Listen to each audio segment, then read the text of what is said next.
Good morning. Iingay ng ating mga chicken ducks at saka yung ducks natin. Mga ducks. Tingnan natin ito mga idol kasi nag-start na ito mag-lay ng eggs. So not really sure kung may itlog dito. Ay, wala dito ah.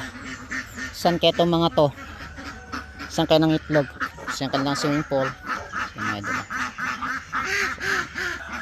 Ayan. So hanapin natin yung kanilang itlog.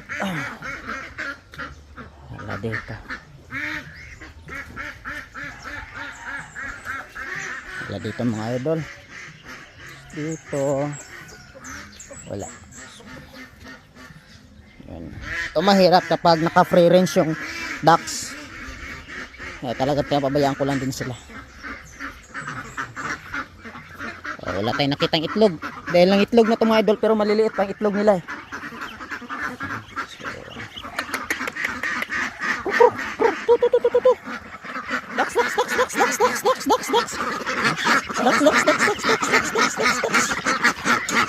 Oh, sige, wait. Morning mga idol. Ito naman yung simula naman natin na panibago natin mga alaga. So anyway, malapit na to sila mga itong mga idol, yung ating mga Pekin ducks. And sa ngayon, pakain muna tayo. Wala pang return. Oh. And ganyan sila mga idol. Hindi sila ganun kalakas kumain. Kaiba yung kanilang feeding meteor. Hindi sila ganun kalakas kumain mga idol. Halos nga hindi na nila maubos yung kanilang pagkain. Binibigyan ko sila ng 3 scoop nitong raid na to, siguro nasa kulang-kulang 1 kilo. Hindi nila kayang ubusin. So ang malakas kumain nito yung aking mga pato. Ito yung mga pato hindi rin nila kayang ubusin mga idol. So may mga natira-tira. Balik-balikan naman yan.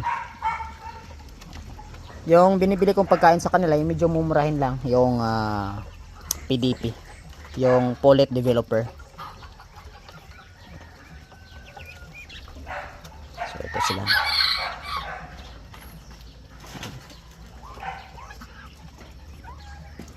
So kaya doon na sila mga idol sa ilalim ng ubas.